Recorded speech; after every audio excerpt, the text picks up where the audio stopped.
માણસે હુંકાર ભર્યો કે દેશમાંથી હું અંગ્રેજોને હટાવીશ, આજ ગુજરાતની ધરતી ઉપરથી સરદાર પટેલ જેવા આગેવાનોએ હુંકાર ભર્યો કે હું અંગ્રેજોની ગુલામી સહન નહીં કરું.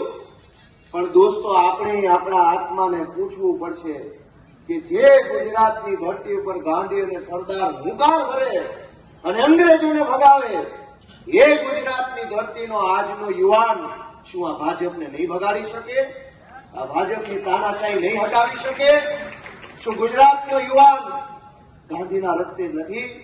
દોસ્તો, ગુજરાતના યુવાનોને હું વિનંતી કરું છું કે જાગો, તમારા આત્માને જગાડો, તમારી અંદર બેઠેલો ક્રાંતિકારી યુવાન જગાડો, સંઘર્ષનો રસ્તો પસંદ કરો અને સાથ આપો. આપણે બધા ભેગા મળી અને આ ગુજરાતને ભાજપની ચુંગાલમાંથી છોડાવવાનું કામ કરવાનું છે.